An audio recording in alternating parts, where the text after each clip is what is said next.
The Plagues of Egypt, Part 2. Despite the flies, Pharaoh Meronre's heart remained stone. He had seen God's difference between Egypt and Goshen, yet he refused to yield. Moses had one final serious warning, a deadly sickness for all the Egyptian livestock.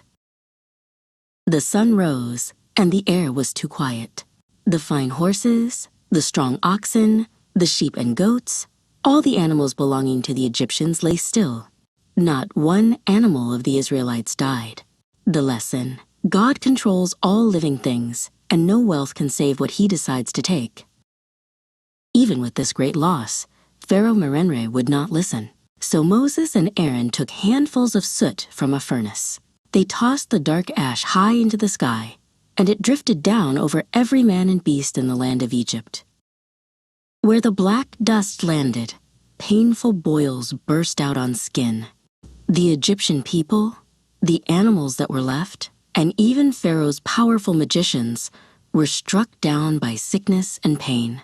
The lesson: resisting God brings a suffering that affects everyone, great and small. Still, the stubborn king would not change his mind. Then came a warning of a power Pharaoh could not even imagine: great thunder, fire that ran on the ground, and giant hard hail. God told his people to bring their servants and animals inside, but the warning was ignored in Egypt.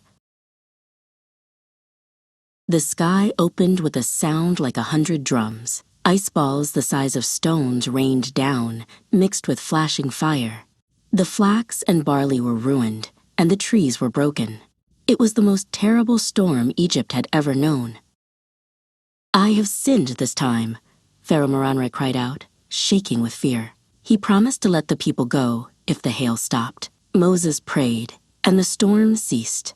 The sky was clear, but the king's fear had been washed away with the rain, and his promise went with it. The warning for the next plague was simple: a dark, endless cloud of locusts that would eat anything the hail had not destroyed. Pharaoh's advisors begged him to stop, but his pride was stronger than their wisdom. The east wind roared, carrying the great, dark army. They landed with a terrible, scuttling sound. The locusts ate every leaf, every blade of grass, and every piece of fruit left on the trees. Egypt was stripped bare, left green nowhere. Pharaoh Meronre had promised to let them go again, only to take his promise back again.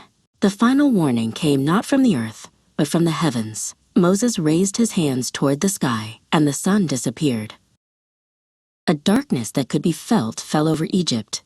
It was so thick that no one could see the person standing next to them for 3 long days. Fires would not light, lamps would not burn. But in Goshen, the Israelites had light in their dwellings. Pharaoh Meronre called Moses to him in the dark. He agreed to let the people leave, but not their flocks and herds. Moses refused. God's people must take everything. The king's heart hardened for the last time. The lesson: God always sees in the dark, and stubborn pride will always face the final consequence.